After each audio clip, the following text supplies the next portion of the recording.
राधा की कैसे हुई थी मृत्यु, क्यों तोड़ दी थी श्री कृष्ण ने अपनी बांसुरी? आज आपको इसकी जानकारी देते हैं। इसके लिए वीडियो को अंत तक जरूर देखें। प्रेम की मिसाल जब भी देते हैं तब श्री कृष्ण राधा के प्रेम की मिसाल ही सबसे पहले देते हैं। कहते हैं कि जीवात्मा और परमात्मा का मिलन राधा श्री कृष्ण का प्रेम है। श्री कृष्ण बचपन से ही राधा को प्यार करते थे। दोनों के प्रेम की अनुभूति श्री कृष्ण को 8 साल की उम्र में हुई थी। शास्त्रों में कहते हैं कि 2 ही चीज़ें सबसे ज़्यादा श्री कृष्ण हो अपने जीवन में बहुत प्यारी थीं। श्री कृष्ण की यह दोनों चीज़ें एक दूसरे से आपस में गहराई से जुड़ी थीं, और वो थीं बांसुरी और राधा। राधा श्री कृष्ण की तरफ उनकी बांसुरी की धुन की वजह से ही खींची चली आई। श्री कृष्ण अपने पास बांसुरी राधा की वजह से ही रखते थे। जब मामा कंस ने बलराम और कृष्ण को आमंत्रित किया था, उस समय राधा पहली बार भगवान श्री कृष्ण से अलग हुई थीं। यह खबर जब वृंदावन के वासियों ने सुनी तो वे बहुत दुखी हो गए। जब श्री कृष्ण मथुरा जा रहे थे, उससे पहले वह राधा से मिले थे। राधा को श्री कृष्ण के मन की हर गतिविधि पता थी। कृष्ण ने राधा को अलविदा कहा और फिर दूर हो गए। अपने भाई रुक्मी के खिलाफ रुक्मिणी ने श्री कृष्ण से शादी की। श्री कृष्ण से जिस तरह राधा प्रेम करती थीं, उसी तरह से रुक्मिणी भी करती थीं। श्री कृष्ण को रुक्मिणी ने एक प्रेम पत्र भेजा था जिसमें लिखा था कि वह उन्हें आकर यहाँ से ले जाएं। उसके बाद रुक्मिणी के पास कृष्ण गए और शादी कर ली। मथुरा जाकर कृष्ण ने कंस और बाकी के राक्षसों को मारकर अपना काम पूरा किया। उसके बाद द्वारका कृष्ण चले गए प्रजा की रक्षा करने के लिए, जिसके बाद उन्हें द्वारकाधीश के रूप में जाने जाना लगा। वृंदावन से जब कृष्ण गए तो एक अलग ही मोड़ राधा की जिंदगी ने ले लिया था। एक यादव से राधा की शादी हो गई।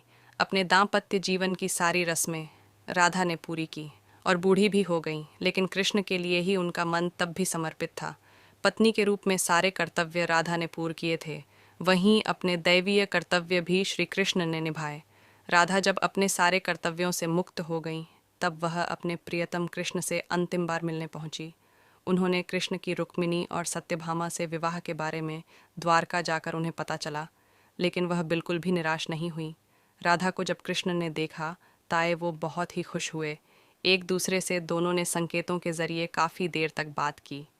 कान्हा की नगरी द्वारिका में राधा को कोई नहीं जानता था। महल में दिन भर राधा रहकर सारे काम करती थीं। जब राधा को मौका मिलता था तो वह कृष्ण के दर्शन करती थीं। श्री कृष्ण के साथ पहले जैसा आध्यात्मिक जुड़ाव राधा ने महसूस नहीं किया था। इसी वजह से महल से दूर जाने का फैसला कर लिया था। वह कहाँ जा रही हैं उन्हें नहीं पता था, लेकिन भगवान श्री कृष्ण जानते थे। जैसे जैसे समय बीतता गया राधा अकेली और कमज़ोर हो गई। उस समय भगवान श्री कृष्ण की आवश्यकता राधा को हुई। भगवान श्री कृष्ण अंतिम समय में उनके सामने आए। राधा से श्री कृष्ण ने कहा कि वह कुछ उनसे मांगे, लेकिन राधा ने उनसे इनकार कर दिया। दोबारा राधा से कृष्ण ने अनुरोध किया तो उन्होंने कहा कि वह एक अंतिम बार उनके लिए बांसुरी बजा दें। बांसुरी लेकर श्री कृष्ण सुरीली धुन में बजाने लग गए।